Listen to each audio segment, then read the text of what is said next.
एक कतरा जो सिंध का पानी का हक है उस पर किसी को डाका नहीं मारने देंगे। इनकी अगर करप्शन की दास्तान पे कोई फिल्म बनेगी ना, इनकी करप्शन की दास्तान पे अगर फिल्म बनेगी तो मैं बड़ी कन्विक्शन से ये बात कह रहा हूं कि वो कम से कम ऑस्कर लेकर आएगी, कम से कम। दूध का जला भी छाछ फूक फूक कर पीता है।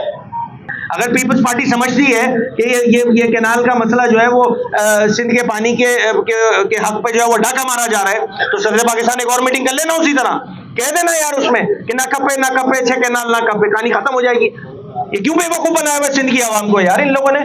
इंतजामी नाअहली को अगर हम एक्सपोज करना शुरू करते हैं, मुत्तहिदा कौमी मूवमेंट एक्सपोज करना शुरू करती है, जैसे ही इनकी बैड गवर्नेंस को एक्सपोज करना शुरू करती है, ये क्यों सूबाई हुकूमत मुतासिबाना अमल करना शुरू कर देती है कि पीपल्स पार्टी की जो अल्हम्दुलिल्लाह मुनाफकत है वो सबके सामने।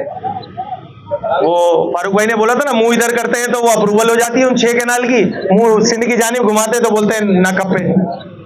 ऐसा ही है ना, 6 कैनाल ना कपे। भाई देखे, इनकी माजरत के साथ मैं ये लफ्ज इस्तेमाल करूं, सियासी मुनाफकत नहीं है तो और क्या है जनाब। भाई मैंने तो असेंबली के फ्लोर पे खड़े होकर ये बात कही थी, और मैंने उनको तारीख का, वो जाम खान शोरो साहब वो भी इसी हैदराबाद, मैंने उनको हवाला दिया था।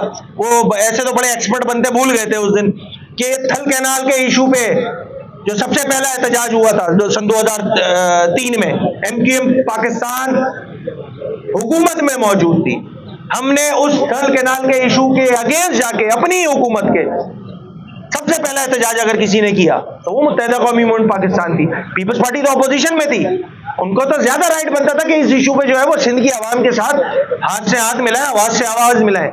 उनको ख्याल आया था 12 दिन बाद, अगर फैक्ट्स और फिगर निकाल लेंगे तो अंदाजा हो जाएगा। इस कालाबाग डैम के मसले पर बड़ा क्लियर स्टांस है मुत्तहिदा कौमी मूवमेंट पाकिस्तान का। सिंध की आवाम के सेंटिमेंट्स के साथ थे, हैं और रहेंगे।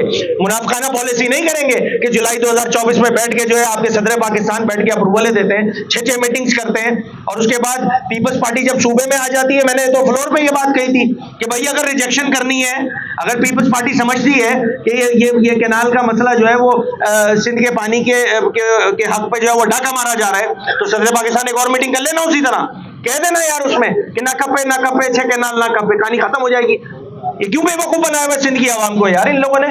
बड़ा क्लियर रहना चाहिए स्टांस, मुत्तहिदा कौमी मूवमेंट पाकिस्तान का बड़ा क्लियर स्टांस है। एक कतरा जो सिंध का पानी का हक है उस पर किसी को डाका नहीं मारने देंगे। ये बुनियादी मसला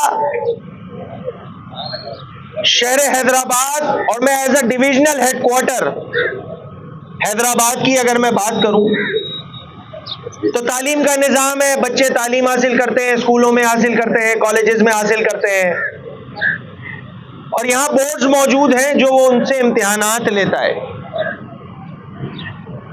1961 या 62 से जो है वो हैदराबाद बोर्ड डिविजनल हेडक्वार्टर में बना हुआ है, मौजूद है, सर्व कर रहा है। पिछले 16-17 सालों से जो इनकी इंतजामी नाअहली है,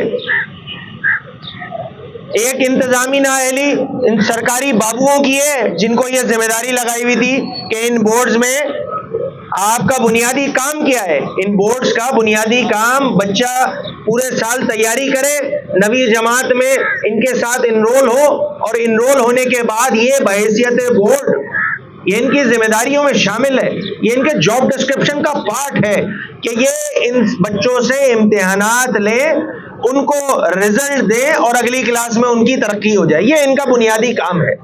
ये कोई एटमी मिसाइल नहीं बनाना, कोई चांद पर रॉकेट नहीं भेजना।